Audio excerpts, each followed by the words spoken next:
క్లాస్లో మనం object oriented programming using జావాలో టాప్ 15 క్వశ్చన్స్ చూద్దాం. మీకు ఈ స్టేట్మెంట్స్ చదువుకుంటే చాలండి. ఇఫ్ ఎల్స్ స్టేట్మెంటు, లూప్ స్టేట్మెంట్లు, స్విచ్ స్టేట్మెంట్లు ఎక్కడి నుంచి లాంగ్ వస్తుంది.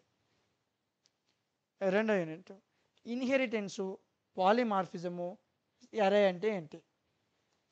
మూడో యూనిట్ మీరు బాగా చదవాల్సిన క్వశ్చన్స్ ఇంటర్ఫేస్ అంటే ఏంటి, ప్యాకేజ్ అంటే ఏంటి, ఆ ప్యాకేజ్లో ఉన్న టైప్స్ అంటే ఏంటి. మీరు ఎక్కువ ప్రిపేర్ అవ్వాలి.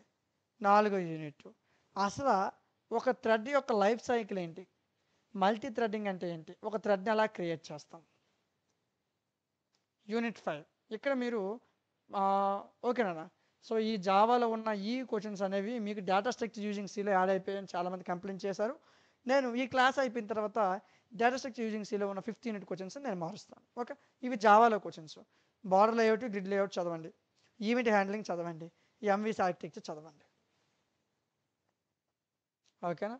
సో ఇవి మీరు చదవాల్సిన టాప్ 15 క్వశ్చన్స్. వీటికి సంబంధించిన పీడిఎఫ్ క్లాసులు ప్రతిదీ కూడా మన డిఎం క్లాసిక్స్ యాప్లో అందుబాటులో ఉంచాను. ప్లేస్టోర్లో యాప్ ఉంటుంది, ఇన్స్టాల్ చేయండి. కొద్దిగా స్క్రోల్ చేయండి, మీకు కావాల్సిన కోర్స్ దొరుకుతుంది. మ్యాథ్స్, ఫిజిక్స్, కెమిస్ట్రీ, తర్వాత కంప్యూటర్స్ ఉంటుంది. ఇదిగోండి జావా, కేవలం 99 రూపాయలకి పీడిఎఫ్లు, క్లాసులు, మోడల్ పేపర్లు, ఇంపార్టెంట్ క్వశ్చన్స్ అన్నీ అందించాను. 1-2 సార్లు చదవండి, ప్రిపేర్ అవ్వండి. సో జస్ట్ ఫర్ 99 రూపీస్కే మీకు ఇవన్నీ అందుబాటులోకి వచ్చేస్తాయి. ఓకే, 1-2 సార్లు చదవండి. వీడియో నచ్చితే లైక్ చేయండి, మీ ఫ్రెండ్స్కి కూడా షేర్ చేయండి.